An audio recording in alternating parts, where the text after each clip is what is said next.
नमस्कार दोस्तों, स्वागत है आपका हमारे YouTube चैनल में। आज का सेशन बड़ा ही धमाकेदार और कमाल होने वाला है।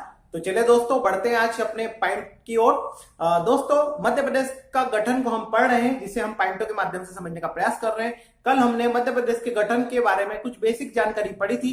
आज हम अपने उसी वीडियो में, अगले वीडियो में, हम दूसरे लेक्चर में आज हम क्या देखेंगे कि पार्ट ए को देखेंगे। किसको देखेंगे? मध्य प्रदेश के गठन में पार्ट ए को देखेंगे। तो चलिए दोस्तों, शुरू करते हैं आज की वीडियो को।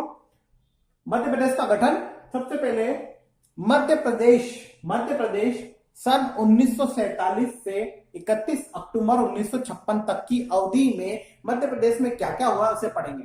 दोस्तों फिर से सुनिए, मध्य प्रदेश का सन 1947 से 31 अक्टूबर 1956 तक की अवधि में जो भी मध्य प्रदेश के अंदर हुआ है उसको हम पढ़ेंगे। ठीक है, यहाँ 31 अक्टूबर इसलिए लिखा गया है क्योंकि दोस्तों 1 नवंबर 1956 के दिन क्या हुआ था? नवीन मध्य प्रदेश का गठन हुआ था। नवीन मध्य प्रदेश मतलब एक नया मध्य प्रदेश जिसमें छत्तीसगढ़ भी शामिल था। ठीक है, तो उसके पहले जो पार्ट थे, part A, part B, part C, तो उसके बारे में हम पढ़ रहे हैं। इस वीडियो में हम पार्टों के बारे में पढ़ रहे हैं। ठीक है, जिसके बारे में मैंने पूर्व के वीडियो में आपको पहले ही समझा दिया गया है कि 4 पार्ट थे। तो आज हम उन पार्टों को देख रहे हैं। तो आगे बढ़ते हैं दोस्तों। Central province and Berar part A state. कौन सा पार्ट हम देख रहे हैं? आज देख रहे हैं पार्ट ए। कौन सा देख रहे हैं? पार्ट ए देख रहे हैं, जिसका नाम क्या है? Central province and Berar. Central province and Berar इसे कहा जाता है, पार्ट ए को। ठीक है, तो दोस्तों वीडियो को शुरू करने से पहले यहाँ पे आपको साइड में मैप भी दिख रहा होगा। ये मैप में आप देख सकते हैं पार्ट ए कितना बड़ा है। ये लिखा है सेंट्रल प्रोविंस एंड बरार, ये अब लिखा है पार्ट ए। ये पार्ट ए जो है ये इतना बड़ा हिस्सा है। ये 1947 से 31 अक्टूबर 1956 तक की अवधि का मैप है। ठीक है, ये मध्य प्रदेश का ही हिस्सा सारा है। ये हो गया पार्ट ए, ये हो गया पार्ट बी और ये हो गया part C. Part A central province and Berar, part B है मध्य भारत और पार्ट सी है विंध्य प्रदेश। ठीक है, आप देख पा रहे हैं। ठीक है, तो ये सेंट्रल प्रोविंस एंड बरार हो गया। चलिए दोस्तों, हम आगे बढ़ते हैं, वापिस अपने वीडियो को देखते हैं। ठीक है, पहला पॉइंट,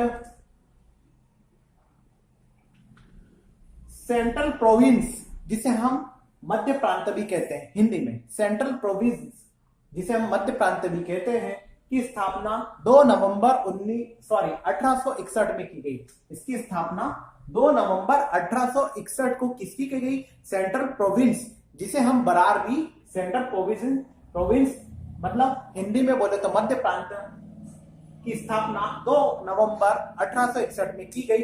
ठीक है, चलिए दोस्तों बढ़ते हैं अगले पॉइंट की ओर। पॉइंट 2, बरार की स्थापना हैदराबाद से पृथक कर सन 1933 में की गई। बरार की स्थापना हैदराबाद से अलग कर, पृथक कर मतलब अलग कर 1933 में की गई। ठीक है, और ये जो नाम है सेंट्रल प्रोविंस एंड बरार, ये इकट्ठा नाम है, लेकिन पहले ये दोनों अलग अलग थे। ठीक है, आप देख पा रहे हैं सेंट्रल प्रोविंस की स्थापना 2 नवंबर 1861 में की गई है और जो बरार है इसकी स्थापना हैदराबाद से अलग कर 1933 में की गई है। ये देख पा रहे होंगे आप यहाँ मैप में नीचे, ये दिख रहा है हैदराबाद। तो हैदराबाद से अलग कर बरार को इसमें जोड़ा गया। पहले बरार यहां पर पड़ता था। ठीक है, यहाँ कोने पर पड़ता था, तो उसे हैदराबाद से अलग कर इसको सेंट्रल प्रोविजन एंड बरार कहा जाने लगा।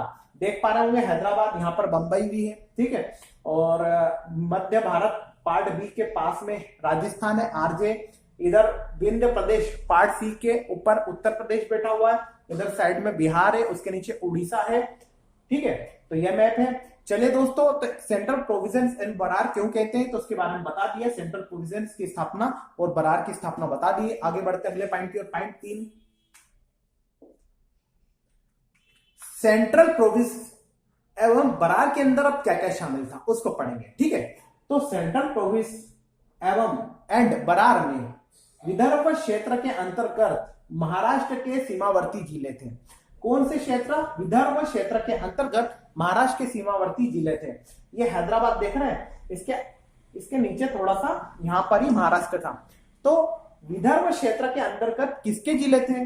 विदर्भ क्षेत्र के अंतर्गत महाराष्ट्र के सीमावर्ती जिले शामिल थे। सेंट्रल प्रोविंस एवं बरार में, इसमें सेंट्रल प्रोविंस बरार में विदर्भ क्षेत्र के अंतर्गत महाराष्ट्र के सीमावर्ती जिले शामिल थे। महाराष्ट्र यहाँ नीचे पड़ता था, तो महाराष्ट्र के सीमावर्ती जिले जो थे, महाराष्ट्र से लगे हुए, महाराष्ट्र की सीमा से लगे हुए वो जिले शामिल थे। आगे बढ़ते हैं। छत्तीसगढ़ के अंतर्गत आने वाली रियासतें ये भी शामिल थी। जैसा कि आप सभी जानते हैं कि छत्तीसगढ़ जो है मध्य प्रदेश के पूर्वी ओर पड़ता है, तो सेंट्रल प्रोविंस एंड बरार में छत्तीसगढ़ के अंतर्गत आने वाली रियासतें भी शामिल थी उस समय। जो छत्तीसगढ़ के अंतर्गत आती रियासतें, मैं पहले ही पूर्व के वीडियो में बता चुका हूं कि रियासतें वो होती देसी रियासतें जो राजा महाराजों के अंतर्गत आती थी। जो राजा महाराजा शासन करते थे उसे ही देसी रियासत कहा जाता। तो छत्तीसगढ़ के अंतर्गत आने वाली रियासतें भी शामिल थी। किसमें थी? सेंट्रल प्रोविंस एवं बरार में। तीसरा, महाकौशल के अंतर्गत जबलपुर वाले क्षेत्र के अंतर्गत आने वाली रियासतों को शामिल किया गया।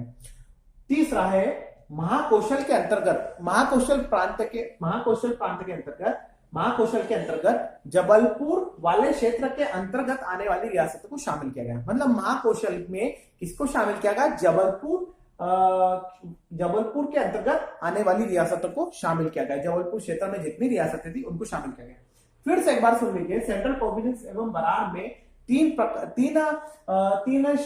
रियासतों को, तीन क्षेत्रों को शामिल किया गया। तीन क्षेत्र कौन से? पहला है महाराष्ट्र के सीमावर्ती जिलों को, जो विदर्भ क्षेत्र के थे, उसको विदर्भ क्षेत्र के अंतर्गत महाराष्ट्र के सीमावर्ती जिलों को शामिल किया गया। दूसरा जो है छत्तीसगढ़, जो पूर्वी हिस्सा है, छत्तीसगढ़ के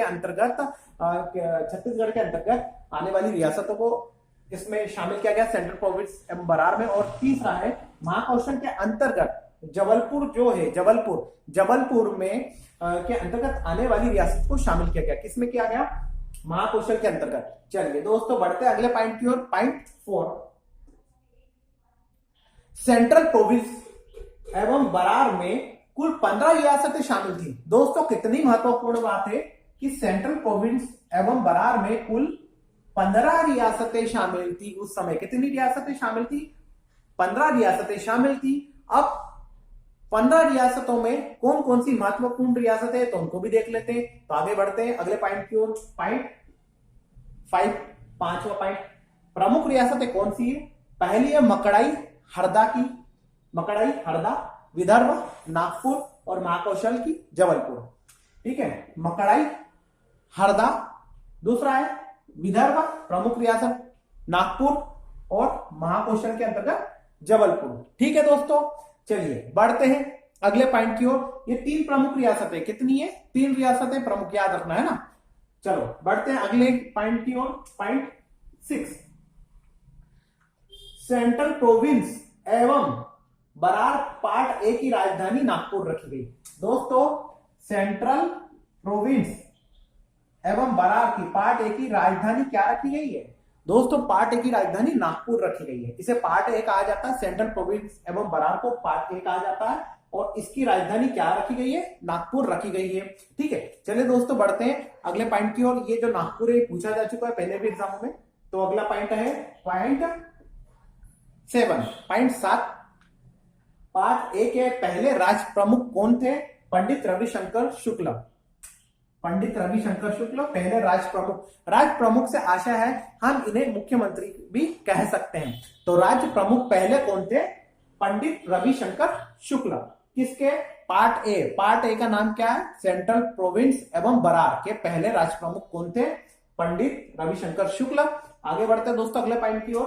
पॉइंट 8 या पॉइंट 8, पार्ट ए के पहले राज्यपाल ई राघवेंद्र राव जी थे। पहले राज्यपाल कौन थे? गवर्नर मतलब राज्यपाल कौन थे?